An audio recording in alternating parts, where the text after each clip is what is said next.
ले तो यहाँ पे न्यू बिगिनिंग बहुत ही पॉजिटिव एक गुड न्यूज़ आते हुए नज़र आ रही है। अगर आप यहाँ पे किसी का वेट कर रहे हो या रिलेशनशिप वाइज या करियर वाइज, तो यहाँ पे न्यू बिगिनिंग होने वाली है। Hello everyone, welcome back to my channel divine talk 333। आज हम देखेंगे आपके पास क्या आ रहा है, आपकी तरफ क्या आ रहा है आने वाले दिनों में, करियर वाइज, रिलेशनशिप वाइज। अगर आप सिंगल हो या आपके रिलेशन में कुछ चल रहा है, क्या होगा आगे आने वाले दिनों में, आज हम वो जानेंगे। तो भगवान को याद करो and this is timeless reading, general reading. जितना रेजोनेट होता है उतना ही कंसिडर करना। तो लेट्स स्टार्ट। आपकी तरफ क्या आ रहा है? What is coming towards you? What is coming towards you? Ace of Wands, the High Priestess, the Moon, Knight of Pentacles. क्या रहा है आपकी तरफ? The World, ओहो, Lovers, Wheel of Fortune and यहाँ पे है page of wands.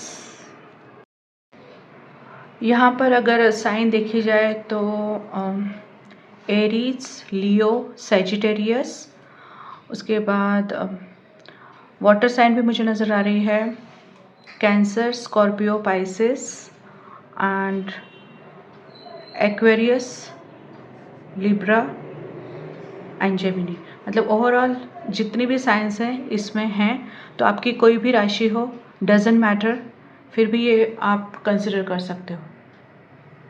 First card ये एस ऑफ वैंड्स का रिप्रेजेंट ये करता है कि आपकी लाइफ में एक न्यू बिगिनिंग आ रही है। New beginning in the sense कि कोई नई चीज़ की शुरुआत होने वाली है, और इसमें हो सकता है आपको करियर के लिए न्यू अपॉर्चुनिटीज़ मिले, या जिस चीज़ के लिए बहुत टाइम से आप वेट कर रहे हो वो चीज़ आपको करने का एक मौका मिले, अपॉर्चुनिटी मिले। तो यहाँ पे न्यू बिगिनिंग बहुत ही पॉजिटिव एक गुड न्यूज़ आते हुए नज़र आ रही है। अगर आप यहाँ पे किसी का वेट कर रहे हो या रिलेशनशिप वाइज या करियर वाइज, तो यहाँ पे न्यू बिगिनिंग होने वाली है।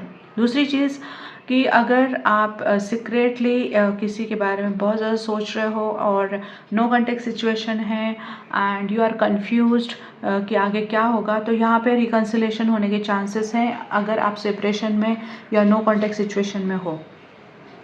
दूसरी बात यह है कि अगर आपके पर्सन ने आपको एक्सप्रेस नहीं किया है, तो यहाँ पे व्हील ऑफ फॉर्चून का कार्ड ये कहता है कि जल्दी ही कन्फ्यूजन दूर होगा एंड आपके पर्सन अपनी फीलिंग्स को एक्सप्रेस करते हुए नज़र आ रहे हैं। अगर आपकी लाइफ में स्टेबिलिटी नहीं थी, बहुत ही ज़्यादा स्लो चल रही थी बातें, कोई भी चीज़ में बहुत ज़्यादा ऑब्स्टिकल आ रहे थे, तो यहाँ पे सारी चीज़ें चेंज होने वाली हैं एंड स्टेबल लाइफ, चाहे रिलेशनशिप वाइज हो या करियर, यहाँ पे स्टेबिलिटी होगी। अगर आप बहुत ज़्यादा कंफ्यूज थे दो चीज़ों में कि आपको क्या डिसीजन लेना है क्या नहीं, और कोई भी चीज़ आपको क्लियर समझ में नहीं आ रही थी, तो आने वाले दिनों में मुझे क्लैरिटी आते हुए नज़र आ रही है, आपका कन्फ्यूजन दूर होते हुए नज़र आ रहा है, और बहुत सारे लोगों के लाइफ में रिलेशनशिप वाइज गुड न्यूज़ आते हुए नज़र आ रही है। उसके साथ साथ ये भी दिख रहा है कि अगर आपको अपने रिलेशनशिप पे डाउट था या आपको कहीं ना कहीं ट्रस्ट इश्यूज़ थे या थर्ड पार्टी रिलेटेड प्रॉब्लम्स थे, तो वो सारे चीज़ें यहाँ पे क्लियर होते हुए नज़र आ रही है, मिसअंडरस्टैंडिंग दूर होते हुए नज़र आ रही है। पेज ऑफ हैंड्स का कार्ड ये कहता है कि अगर आप आपके पर्सन का वेट कर रहे हो एक्शन का, तो हो सकता है आपको कॉल मैसेज आ सकता है। अगर आप करियर वाइज किसी अपॉर्चुनिटी का वेट कर रहे हो या किसी ऑफ़र का वेट कर रहे हो, तो यहाँ पे करियर रिगार्डिंग भी कोई ना कोई गुड न्यूज़ आपकी लाइफ में आते हुए नज़र आ रही है। तो ओवरऑल रिलेशनशिप हो या करियर, आपकी लाइफ में एक न्यू बिगिनिंग आएगी जिसकी वजह से आप बहुत ही ज़्यादा हैप्पी एंड बहुत ही ज़्यादा स्टेबल होने वाले हो। लेट्स सी एंजल की तरफ से आपके लिए क्या गाइडेंस है। एंजल क्या कहना चाहती हैं आने वाले दिनों में जो होगा उसके रिगार्डिंग आपके लिए क्या गाइडेंस है। Reconsider, okay, forgiveness, let go, be assertive and perfect time. आने वाले दिनों में मुझे ये दिख रहा है कि एंजल आपको कह रही है कुछ लोगों को पास्ट को लेट गो करना पड़ेगा। अगर आपको लगता है कि अगर आप आपके एक्स को, या जहाँ पे बहुत ज़्यादा कॉन्फ्लिक्ट्स एंड बहुत ज़्यादा प्रॉब्लम्स है एंड आपके एक्स आते हैं आपकी लाइफ में, या रीयूनियन की सिचुएशन आ रही है, तो यहाँ पे रिकंसिडर का कार्ड ये कहता है कि कोई भी डिसीजन सोच समझ के लेना, इमीडिएट डिसीजन नहीं लेना है, जल्दी किसी डिसीजन पे नहीं पहुँचना है, टेक योर टाइम। एंड दूसरी चीज़ कि अगर आप दोनों के बीच में कोई ऐसे प्रॉब्लम्स हुए थे जिसकी वजह से आप बहुत ज़्यादा हर्ट हो, तो उनको माफ़ कर देना है, उनसे माफ़ी मांगनी है।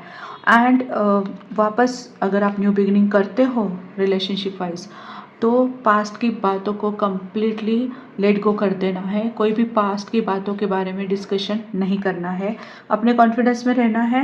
And perfect time already start हो चुका है, तो इसलिए आपको इस बात का ध्यान रखना है कि अगर आप कोई भी डिसीजन लेते हो तो सोच समझ के लेना है। एंड अगर आपने जो डिसीजन लिया है तो उसके बारे में पॉजिटिविटी के साथ आगे बढ़ना है, और आपके पर्सन को माफ़ भी कर देना है एंड माफ़ी भी मांगनी है। और जल्दी ही आपको आपकी लाइफ में बहुत ही ज़्यादा पॉजिटिव चेंजेस नज़र आएंगे। ठीक है, तो ये रही आपकी रीडिंग। जितना रेजोनेट हो उतना ही कंसिडर करना। Thank you.